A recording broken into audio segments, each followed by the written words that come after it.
illa Allah. Inna lillahi wa inna ilaihi raji'un.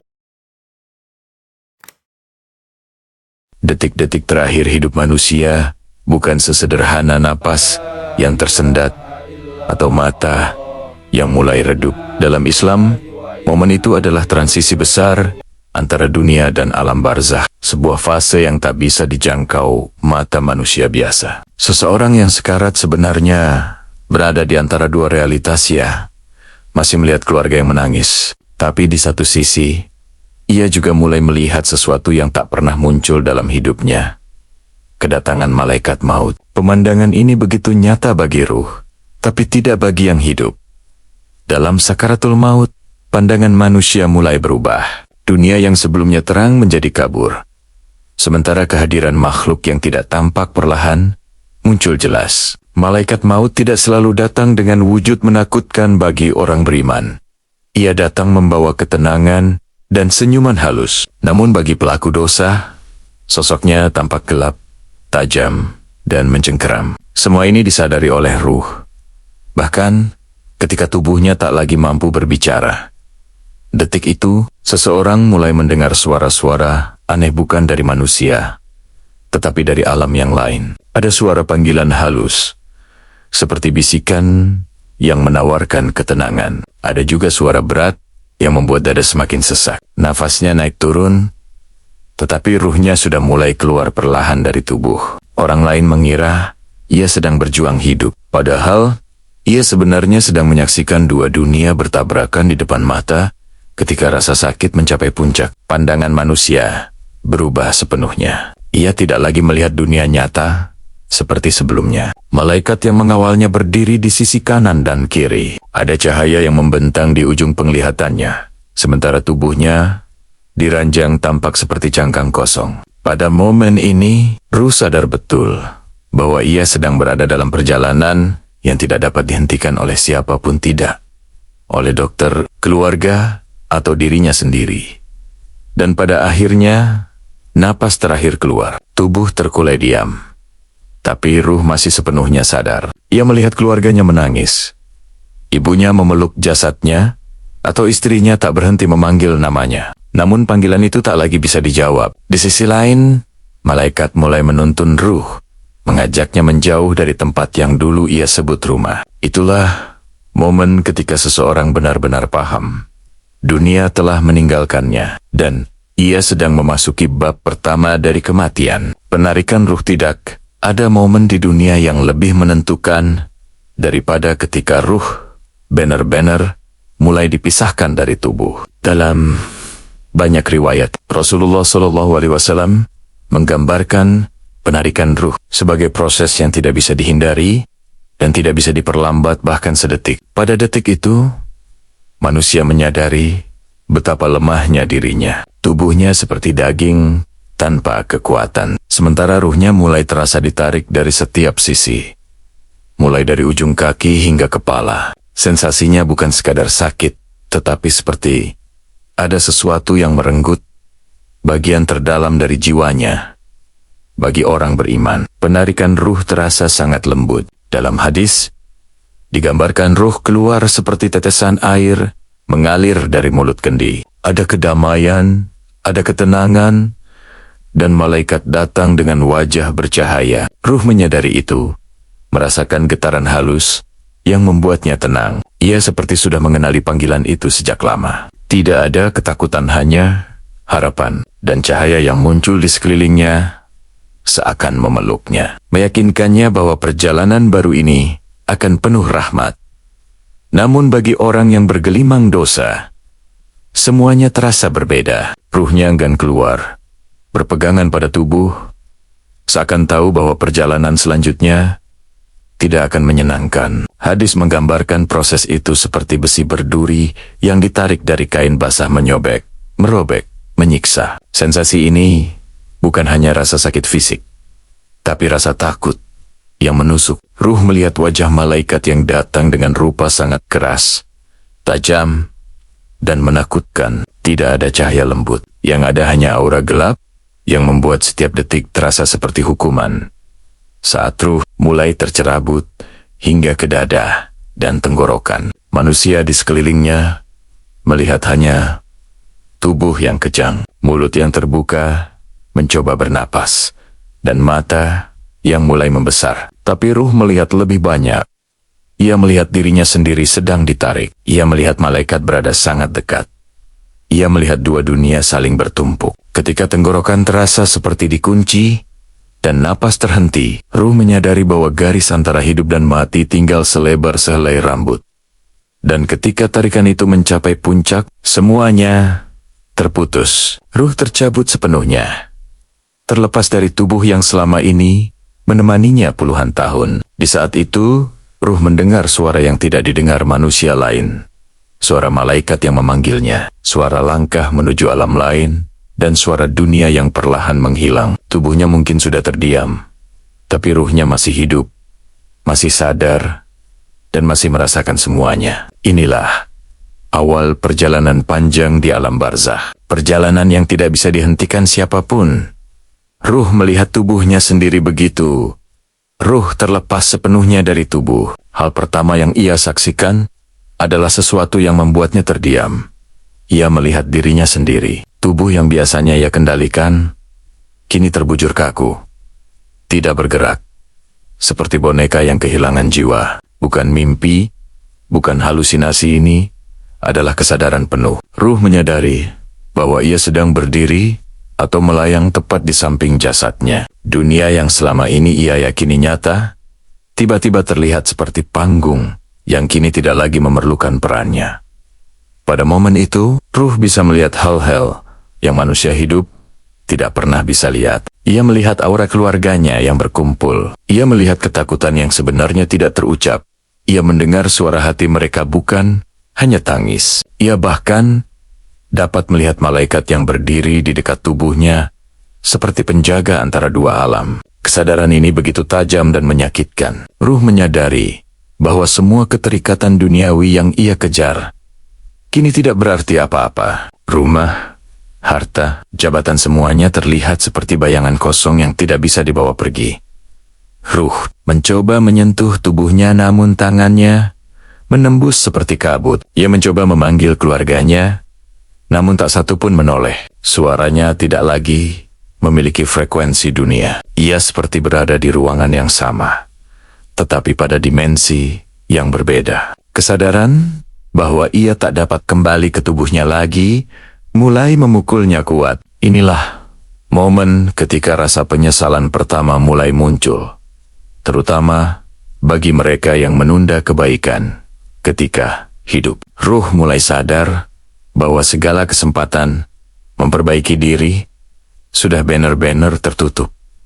Beberapa detik setelah itu, ruh mulai melihat malaikat lain turun dari arah yang tidak bisa dipahami. Manusia bukan dari pintu, bukan dari langit-langit, tetapi seperti muncul dari celah antara dunia. Bagi ruh orang beriman, para malaikat itu tampak lembut dan wajahnya menenangkan. Namun bagi ruh orang bermaksiat, malaikat yang datang tampak mengerikan, dengan tatapan tajam dan wujud yang membuat ketakutan menyergap seluruh jiwa. Ruh melihat semuanya ini secara langsung, tanpa filter, tanpa perlindungan.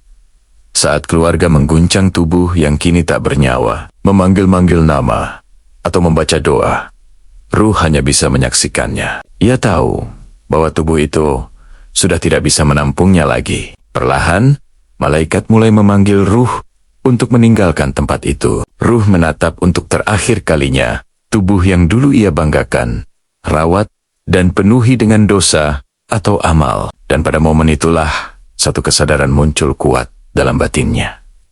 Aku sudah meninggal, dan perjalanan baruku sudah dimulai.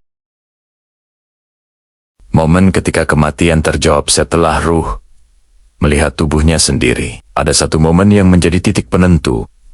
Ketika malaikat mulai membawanya naik ke atas, menuju langit pertama. Pada saat itu, ruh mendengar percakapan yang tidak pernah ia dengar selama hidup. Para malaikat bertanya satu sama lain, "Ruh, siapakah ini?" Pertanyaan ini tidak pernah ditujukan pada manusia hidup, hanya pada mereka yang telah meninggalkan dunia. Dan dari cara malaikat memanggilnya, Ruh langsung memahami jawabannya. Ya, ia benar-benar sudah mati. Jika ruh itu orang beriman, malaikat menjawab dengan suara penuh hormat. Ini adalah ruh yang baik, anak Adam yang saleh. Ucapan itu membuat ruh merasakan ketenangan yang luar biasa, seperti seluruh langit menyambut kedatangannya. Namun, bila ruh itu pendosa, malaikat menjawab dengan suara dingin. Ini adalah ruh yang buruk, dan tiba-tiba seluruh perjalanan terasa gelap dan berat. Kesadaran bahwa seluruh amal kini terbuka jelas di hadapan malaikat membuat ruh gemetar, karena ia tidak lagi punya kesempatan untuk memperbaikinya.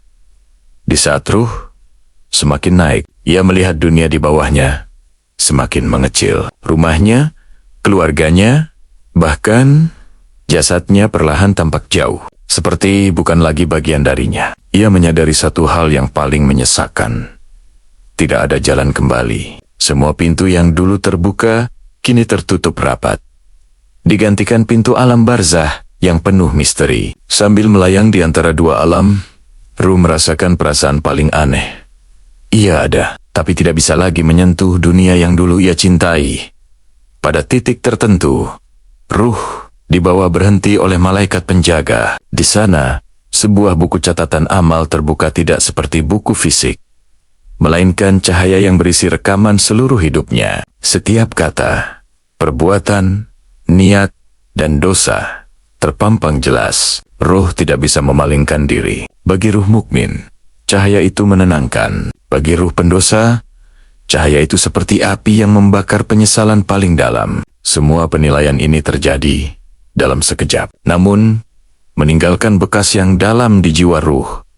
Dan akhirnya, tibalah kalimat yang membuat ruh terdiam sepenuhnya.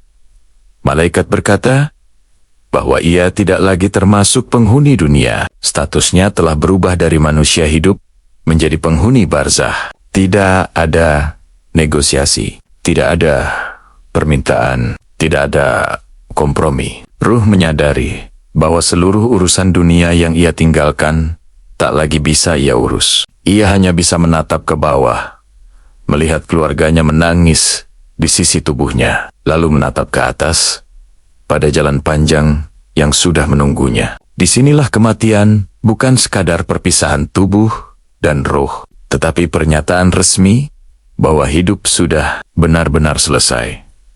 Saat jasad dimandikan ketika ruh dibawa turun kembali ke sekitar jasadnya, ia melihat keluarga menyiapkan pemandian jenazah. Suasana yang biasanya ramai kini begitu hening. Air mulai dipanaskan, perlengkapan mandi jenazah disiapkan, dan kain kafan dibentangkan. Namun yang paling mengguncang adalah kenyataan bahwa ruh melihat semua itu sambil berdiri di samping tubuhnya sendiri. Tidak lagi mampu masuk kembali. Ia melihat tubuh itu seperti benda asing yang tak lagi menyimpan kehidupan. Seseorang yang dulu bergerak, berbicara, tertawa, kini hanya diam kaku. Saat jasad diangkat ke tempat pemandian, ruh mengikuti di sampingnya. Dalam sebuah riwayat, disebutkan bahwa mayit mengenal siapa yang memandikannya. Ruh melihat tenggen-tenggen yang membasahi tubuhnya, meratakan air, menggosok bagian tubuh yang dulu ia jaga, atau malah ia gunakan untuk bermaksiat. Namun kini, semua itu tak berguna. Setiap sentuhan terasa asing bagi tubuh itu. Tapi ruh merasakan beban emosinya. Ia melihat betapa lemahnya tubuh tersebut tanpa ruh. Tidak ada kekuatan, tidak ada suara, hanya daging yang menunggu dibersihkan sebelum kembali ke tanah.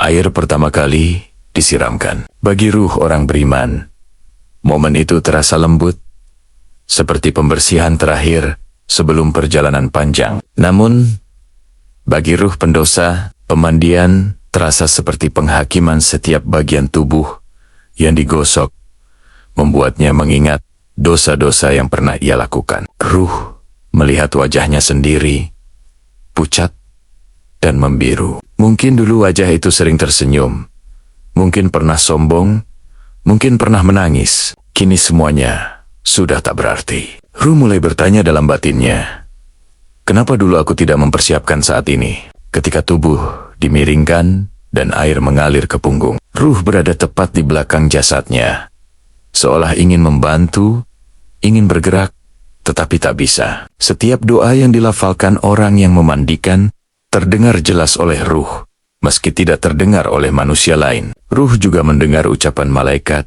yang mencatat momen itu. Bagi ruh mukmin, doa-doa itu seperti angin sejuk. Namun bagi ruh pendosa, doa itu seperti pisau yang mengingatkannya bahwa seluruh amal telah selesai. Dunia benar-benar menutup pintunya. Setelah selesai dimandikan, tubuh dikeringkan, dan dibungkus kain kafan putih. Ruh melihat kain itu membalut tubuhnya rapat, seperti pelindung terakhir sebelum penghujung perjalanan dunia. Tapi bagi ruh itu bukan perlindungan, itu tanda perpisahan. Ketika tubuh diangkat dan dipindahkan, ruh merasa seperti banner-banner ditarik menjauh dari kehidupan. Ia menyadari bahwa ini adalah terakhir kalinya melihat tubuh yang dulu ia banggakan. Dan di dalam diamnya, ruh berbisik pada dirinya sendiri, inilah akhirnya. Aku bukan lagi penghuni dunia. Diusung menuju kubur. Ketika jasad selesai dikafani, tubuh itu diangkat ke atas keranda. Disinilah ruh benar-benar merasakan perpisahan yang paling dalam. Setiap langkah orang yang mengangkat keranda terdengar bergema di telinga ruh. Ia mengikuti keranda itu, berjalan di sampingnya, seperti bayangan yang terikat. Dalam banyak riwayat, ruh orang beriman akan berkata, "Cepatkan aku, cepatkan aku." Tapi ruh pendosa menjerit ketakutan, "Kemana kalian membawaku?" Meski begitu, tak satu pun manusia hidup mendengar jeritan itu. Saat keranda mulai keluar dari rumah, ruh melihat tetangga-tetanggonnya menunggu di luar. Ada yang membaca doa, ada yang hanya terdiam, ada pula yang menunduk dalam duka. Namun, dari semua itu, ada satu hal yang sangat menyakitkan bagi ruh. Ia melihat bagaimana dunia tetap berjalan tanpa dirinya. Anak-anak berlari bermain, pedagang lewat dengan motor, burung-burung tetap berkicau tidak. Ada yang berhenti. Bagi ruh, ini seperti tamparan keras bahwa hidup manusia tidak seistimewa yang ia kira. Keranda mulai diarak menuju masjid. Langkah kaki orang-orang bercampur dengan suara talqin dan doa. Ruh berjalan tepat di sisi kanan keranda, mengikuti tanpa bisa menolak. Ketika keranda diangkat lebih tinggi, ruh seolah ikut tertarik naik. Ia merasakan pertentangan aneh dalam dirinya. Sebagian ingin pergi, sebagian ingin kembali. Ini adalah momen di mana ruh benar-benar memahami betapa singkatnya hidup di dunia. Semua ambisi, kemarahan, dendam, kecemburuan, semuanya terasa bodoh dibandingkan perjalanan panjang yang kini terbentang di depannya.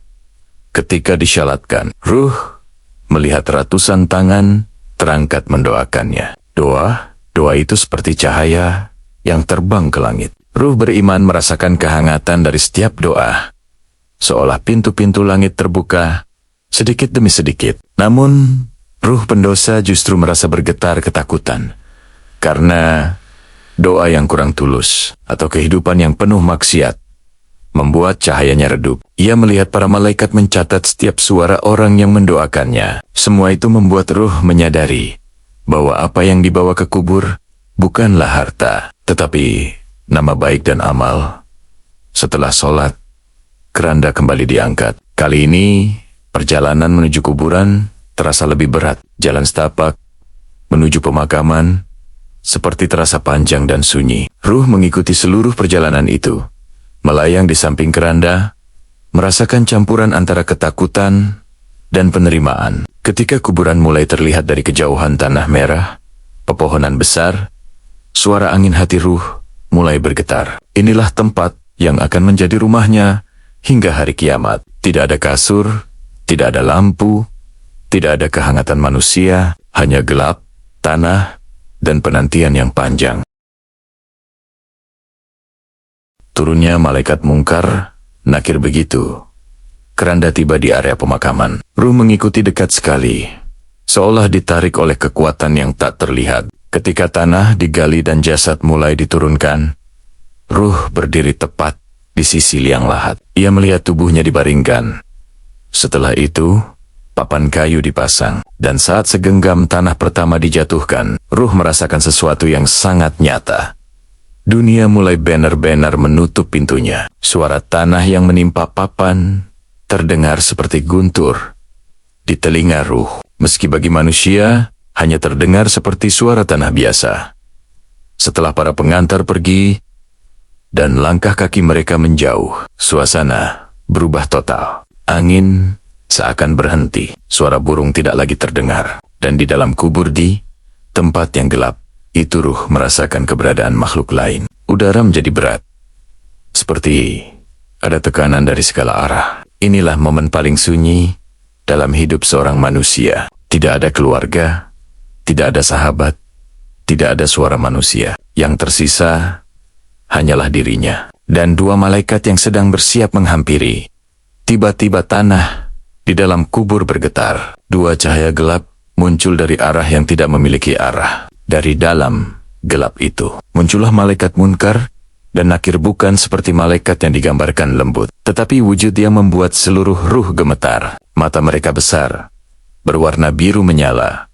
Wajah mereka bukan wajah manusia, dan suara langkah mereka terdengar seperti petir yang teredam. Bagi ruh orang beriman, ketakutan itu tetap ada, tetapi tertahan oleh cahaya iman. Namun bagi ruh pendosa, ketakutannya berubah menjadi rasa ingin lari. Meski tidak ada tempat untuk lari, kedua malaikat itu mendekat, dan suara mereka menggelegar seperti guruh yang mengguncang jasad. Mereka tidak berbicara dengan lembut. Mereka bertanya dengan suara yang membuat seluruh alam kubur bergetar. Man Rabbuka, siapa Tuhanmu? Pertanyaan sederhana yang dulu sering didengar di dunia, tapi di alam kubur terasa seperti ujian yang menentukan nasib selamanya. Ketika ruh beriman menjawab, cahaya muncul di sekitarnya. Tapi bagi ruh pendosa, kata-kata itu terhenti di tenggorokan dunia, telah menutup pintunya, dan hati yang gelap tak lagi mampu menjawab. Setelah pertanyaan-pertanyaan itu dijawab, atau gagal dijawab, barulah ruh benar-benar merasakan kenyataan akhir. Kubur bukan tempat netral. Bagi orang beriman, kubur menjadi taman kecil dari surga lapang, terang, wangi, dan penuh ketenangan. Namun, bagi pendosa, kubur menyempit seperti seseorang dihimpit hingga tulang-tulangnya saling bertaut. Suara rantai, suara makhluk-makhluk yang tidak dikenal, dan rasa sesak memenuhi seluruh ruang. Dan di tengah semua itu, Munkar dan Nakir pergi, meninggalkan ruh sendirian di tempat yang menjadi rumah sementara sebelum hari kiamat. Pertanyaan yang menentukan setelah kemunculan Munkar dan Nakir. Suasana dalam kubur berubah menjadi ruang ujian yang tak dapat dihindari. Tidak ada meja, tidak ada kertas, tidak ada waktu berpikir. Yang ada hanya kegelapan pekat yang memantulkan suara detak ruh sendiri. Kedua malaikat itu berdiri di depan, memandang lurus, seakan mampu menembus seluruh sejarah hidup manusia. Ruh merasakan seluruh tubuh halusnya seperti gemetar ini. Bukan sekadar tanya jawab, ini adalah penentu nasib selamanya. Pertanyaan pertama menggema layaknya petir yang menghancurkan udara.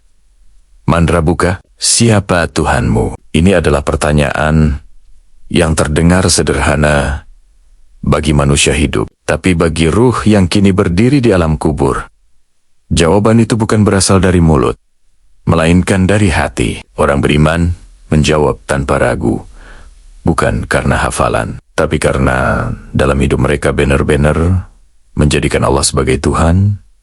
Namun, bagi mereka yang lalai, lidah seolah terkunci, hati mereka gelap, dan jawaban itu tidak mampu keluar, seakan tertahan pada dinding yang tak terlihat. Pertanyaan kedua datang dengan suara yang lebih dalam, menggetarkan seluruh ruang kubur. Made, Nuka, apa agamamu? Lagi-lagi, jawabannya bukan sekadar menyebutkan Islam. Malaikat tidak mencari kata. Mereka mencari keyakinan yang hidup dalam hati. Nafas ruh pendosa terasa membatu, karena selama hidup ia hanya memeluk Islam sebatas identitas, bukan sebagai jalan hidup. Ruh beriman menjawab dengan cahaya yang memancar agama, bukan sekadar label, tapi pegangan hidup sampai napas terakhir. Pertanyaan ketiga datang layaknya gema dari langit yang jauh. Ma Aceh, DJS, Rojelets, Buitsa, Eve, Kum, siapakah lelaki yang diutus kepadamu? Ini merujuk pada Nabi Muhammad SAW untuk orang beriman. Menyebut nama Rasul terasa natural, penuh cinta dan rindu, sehingga kubur dipenuhi cahaya lembut. Tapi bagi mereka yang jarang syalawat, jarang mengikuti sunnah, atau hidup jauh dari ajaran Rasul, pertanyaan ini menjadi penyiksaan batin yang paling dalam. Mereka tahu jawabannya, tapi tidak mampu mengucapkannya. Seakan hati mereka tertutup oleh dosa yang menumpuk. Setelah ketiga pertanyaan itu selesai, segalanya menjadi jelas. Nasib ruh ditentukan bukan oleh status, bukan oleh harta, bukan oleh gelar, tetapi oleh kejujuran hatinya saat hidup. Bagi ruh mukmin, kubur mulai terasa lapang. Cahaya masuk dari arah yang tidak diketahui, dan pintu kecil menuju taman surga terbuka. Namun bagi pendosa, kubur berubah menjadi ruang sempit, gelap, dan menakutkan. Dindingnya menghimpit, hingga tulang-tulangnya serasa pecah. Suara-suara asing terdengar dari sudut kubur, dan pada saat itulah ruh sadar, pertanyaan ini bukan sekadar ujian, ini adalah penentuan tempat kembali. Kubur membuka dirinya setelah pertanyaan-pertanyaan Munkar dan Nakir dijawab. Kubur mulai menunjukkan wajah aslinya. Tidak ada lagi suara tanah, tidak ada lagi suara manusia, hanya keheningan yang tebal, keheningan yang seolah hidup. Ruh berdiri di dekat jasadnya, menunggu, meski ia tidak tahu apa yang akan terjadi. Tiba-tiba tanah di sekitarnya bergetar ringan, seperti napas berat dari bumi itu sendiri. Pada detik itu, ruh menyadari bahwa kubur bukan tempat pasif. Ia hidup dan akan memperlakukan penghuninya sesuai dengan amal mereka. Bagi ruh orang beriman, kubur seolah retak dari sisi kanan. Dari celah itu keluar cahaya lembut, hangat seperti sinar fajar. Bau harum menyebar ke seluruh ruang kubur, aroma yang tidak pernah ia cium selama hidup. Angin lembut yang tidak berasal dari dunia berembus melewati wajahnya. Ruang yang semula gelap berubah lapang. Tanah memberi ruang seperti memeluknya. Di kejauhan, ruh bisa melihat taman hijau yang luas, dengan sungai jernih dan pohon-pohon tinggi. Inilah yang disebut Nabi sebagai taman dari taman-taman surga. Namun bagi ruh pendosa, kubur berubah secara sangat berbeda. Tanah yang tadi tenang tiba-tiba bergerak liar, seolah ingin menelan seluruh tubuhnya. Dinding kubur mendekat perlahan, kemudian dengan cepat, seperti sesuatu yang hidup ingin menghancurkan tulang belulang. Siksaan ini digambarkan Nabi sebagai himpitan kubur, dan tidak ada yang lolos darinya kecuali yang diringankan oleh amal. Ruh merasakan tekanan itu mengalir dari segala arah, menembus tubuh halusnya. Ia ingin berteriak, tetapi suara tidak keluar. Hanya rasa sesak dan ketakutan yang semakin tebal. Dalam kubur yang menyempit itu, ruh pendosa mulai melihat makhluk yang ia tidak kenal. Bentuknya tidak sepenuhnya manusia, tidak sepenuhnya hewan. Mereka muncul dari dinding kubur, dari tanah yang basah, dari kegelapan yang menggantung. Mereka bukan setan, melainkan makhluk yang ditugaskan untuk menyiksa pendosa. Setiap langkah mereka membuat ruh bergidik. Mereka mendekat perlahan, membawa suara-suara, memekakan telinga. Seakan-akan seluruh penyesalan hidup dikumpulkan dalam satu ruangan sempit. Di sisi lain, ruh orang beriman duduk tenang dalam kuburnya yang lapang. Malaikat datang membawa kabar gembira. Kubur menjadi tempat istirahat, bukan penyiksaan. Ia diperlihatkan tempatnya di surga setiap pagi dan sore, membuatnya tidak lagi takut pada hari kiamat, justru merindukan pertemuan dengan Tuhannya. Bagi pendosa, kubur menjadi tempat penantian yang panjang dan penuh siksaan, di mana setiap detik terasa seperti tahun. Pada akhirnya kubur bukan sekadar tempat menunggu, tetapi tempat pembuktian sejati dari kehidupan yang sudah dijalani. Penyesalan tanpa akhir ketika kubur telah menampakkan wujudnya. Lapang atau menghimpit hal berikutnya yang muncul di dalam hati ruh adalah kesadaran terbesar. Penyesalan bagi ruh pendosa. Penyesalan itu terasa seperti tsunami yang tidak berhenti menghancurkan dirinya. Ia melihat seluruh hidupnya seperti film yang diputar ulang. Tetapi versi tanpa sensor setiap dosa tampak jelas, setiap kelalaian terdengar keras, setiap kesempatan taubat yang ia abaikan terbentang di depan mata. Tidak ada penipuan, tidak ada alasan, dan tidak ada kesempatan kedua. Pada saat itu, ruh pendosa memohon, berteriak dalam batinnya, "Ya Allah, kembalikan aku ingin memperbaiki semuanya." Tapi ayat Al-Quran telah menjelaskan jawabannya, tidak. Itu hanyalah kata-kata yang ia ucapkan saja. Penolakan itu bukan karena Allah tidak mengasihani, tapi karena masa dunia sudah selesai. Ruh itu merasa dadanya runtuh. Ia menyadari bahwa selama hidup, ia selalu menunda taubat. Berkata nanti saja, seolah ia yakin kematian tidak akan datang secepat itu. Sekarang, kata nanti berubah menjadi racun yang membakar tanpa henti. Setiap amal kecil yang dulu ia anggap tak penting, kini menjadi seperti emas yang ia dambakan. Setiap kebaikan yang ia abaikan terasa seperti pintu yang tertutup di depan wajahnya. Bahkan, hal kecil seperti sedekah Rp1.000 atau senyuman kepada orang yang butuh dukungan. Semua itu kini terlihat sebagai kesempatan emas yang ia buang. Ruh pendosa memukul-mukul dirinya, menyesali semua keputusan egoisnya, tetapi tidak ada yang berubah. Kubur tetap gelap, tetap sempit, tetap mencekam. Sementara itu, ruh orang beriman merasakan penyesalan yang berbeda. Bukan penyesalan karena dosa, tapi penyesalan halus karena tidak memperbanyak amal. Mereka berkata dalam batinnya, "Andai aku tahu surga seindah ini, aku pasti beribadah lebih sungguh-sungguh." Rasa penyesalan itu indah, bukan menyiksa. Kuburnya lapang, cahaya lembut mengalir dari arah yang tak dikenal, dan malaikat menemaninya dengan senyuman. Ia tidak takut, hanya rindu ingin bertemu Tuhannya. Namun bagi pendosa, waktu terasa seperti siksaan yang tidak pernah selesai. Setiap detik seperti tahun, setiap tarikan napas seperti dihimpit beban yang tidak terlihat. Ia mendengar suara-suara yang mengingatkan dosa-dosanya.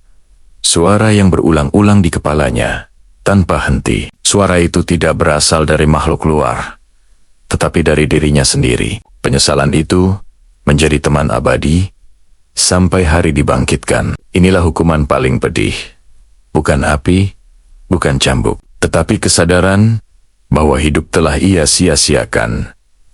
Ruh melihat tempatnya setiap hari setelah rasa penyesalan memenuhi ruang kubur. Ruh mulai memasuki fase yang jauh lebih panjang, fase menunggu. Namun, ini bukan menunggu biasa. Dalam banyak hadis disebutkan bahwa setiap pagi dan sore, ruh diperlihatkan tempat kembali mereka. Surga atau neraka. Bagi ruh yang beriman, cahaya dari tempatnya di surga tampak begitu terang, membuat dadanya terasa lapang. Tetapi bagi ruh pendosa, kilasan neraka itu seperti belati panas yang menusuk jantungnya. Tidak sekadar melihat, ruh merasakan setiap detailnya.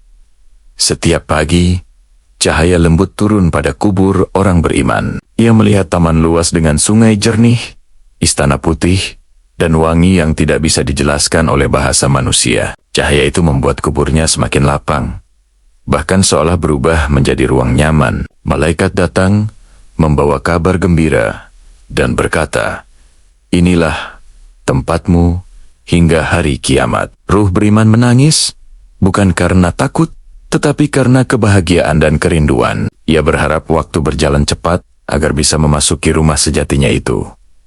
Sebaliknya, setiap sore, ruh pendosa diperlihatkan neraka. Mereka melihat api menyembur tinggi, rantai panas, dan makhluk-makhluk besar yang menjaga gerbangnya. Mereka mendengar teriakan dari rura lain yang telah berada di dalamnya. Pemandangan itu tidak hanya terlihat tetapi terasa seperti panas neraka menyelinap ke dalam kubur mereka. Bukan setitik harapan, tapi ketakutan yang terus bertambah. Malaikat berkata dengan suara datar, "Inilah tempatmu, dan penantianmu baru dimulai." Kata itu saja cukup membuat ruh itu hancur. Hari demi hari di alam kubur, tidak seperti hari di dunia. Waktunya berbeda. Satu sore bisa terasa seperti bertahun-tahun. Satu malam bisa terasa seperti 100 tahun. Bagi ruh beriman, waktu ini terasa seperti menunggu di ruang yang nyaman. Ada ketenangan, ada harapan, ada kebahagiaan. Tetapi bagi ruh pendosa, waktu itu terasa seperti ruangan tanpa oksigen. Setiap detik adalah siksa batin. Mereka tidak diikat, tidak disiksa secara fisik, tetapi hatinya hancur berkeping-keping. Dan di tengah semua itu, ruh sadar satu hal besar. Apa yang ia lihat setiap hari adalah hasil dari hidupnya sendiri. Allah tidak menzalimi siapapun. Setiap keputusan, setiap pilihan, setiap dosa atau amal kecil, semuanya berkumpul menjadi gambaran masa depan ini. Maka setiap kali cahaya surga muncul, ruh beriman semakin kuat. Dan setiap kali neraka diperlihatkan, ruh pendosa semakin tenggelam dalam rasa bersalah dan ketakutan. Inilah penantian yang tidak bisa dipercepat, tidak bisa ditukar, tidak bisa dinegosiasi. Ini adalah hasil akhir dari hidup kesadaran penuh. Aku sudah mati. Setelah seluruh proses alam kubur dilalui penarikan ruh, melihat jasad, dimandikan, diusung, diturunkan ke liang lahat, ditanya Munkar Nakir, diberi gambaran surga atau neraka. Ada satu momen yang sangat tenang, tapi menakutkan. Sunyi. Tidak ada suara dunia. Tidak ada langkah manusia. Hanya ruh seorang diri. Duduk di ruang kubur yang menjadi rumah barunya. Disitulah akhirnya muncul satu kalimat yang begitu kuat dan tidak bisa dibantah. Aku sudah mati. Tidak lagi kemungkinan hidup. Tidak lagi pengampunan dari manusia. Tidak lagi kesempatan memperbaiki amal. Inilah final. Kesadaran itu tidak datang seperti pintu yang dibanting. Ia datang perlahan, menyayat dari dalam. Ruh mulai menyadari bahwa dunia yang dulu ia anggap segalanya kini terasa seperti mimpi yang jauh. Tidak ada lagi rumah, pekerjaan, hobi, atau ambisi. Semua itu hilang seperti asap. Ia melihat bayangan-bayangan kehidupannya, keluarga yang ia tinggalkan, anak-anak yang ia cintai. Doa terakhir yang ia ucapkan, semua itu kini hanya kenangan tanpa tubuh. Kematian membuatnya sadar bahwa dunia hanyalah persinggahan singkat, dan ia sudah melewatinya. Untuk ruh beriman, kesadaran ini terasa seperti hembusan angin lembut. Ada ketenangan penuh, penerimaan. Ia tahu bahwa hidupnya mungkin tidak sempurna, tapi ia berusaha. Ia pernah jatuh, tapi ia bangkit. Ia pernah salah, tapi ia bertobat. Dan sekarang, ia duduk di kubur dengan cahaya yang menemaninya. Kesadarannya membuatnya tersenyum kecil, bukan bahagia sepenuhnya, tetapi damai. Ia berkata pada dirinya, akhirnya, aku menuju tempat yang Allah janjikan. Namun, bagi ruh pendosa, kesadaran itu seperti pukulan palu raksasa yang menghancurkan hatinya tanpa ampun. Ia sadar bahwa semua pintu kesempatan telah tertutup rapat. Tidak ada besok, tidak ada nanti, taubat, tidak ada masih muda. Kata-kata itu kini berubah menjadi jeratan besi. Ruh itu menangis tanpa air mata, merintih tanpa suara, menjerit tanpa bibir. Ia berkata dalam batinnya, kenapa aku sia-siakan hidupku? Kenapa aku tidak salat dengan benar? Kenapa aku tidak tinggalkan dosa itu? Semua penyesalan itu datang terlambat, sangat terlambat. Di titik inilah, ruh benar-benar mengerti apa itu kematian. Bukan sekadar berhentinya napas, bukan sekadar perpisahan dari tubuh. Kematian adalah perpindahan total dari dunia yang penuh pilihan ke alam di mana pilihan sudah tidak ada. Islami menjelaskan, hidup adalah ladang amal. Kubur adalah tempat menerima hasilnya. Dan ketika ruh duduk sendirian di dalam kuburnya, ia tidak bisa berkata apapun selain menerima kenyataan pahit atau manis itu. Kesadaran penuh ini begitu kuat hingga mengubah seluruh pandangan ruh terhadap apa itu hidup. Dan ia berbisik dengan lirih seolah kalimat terakhir.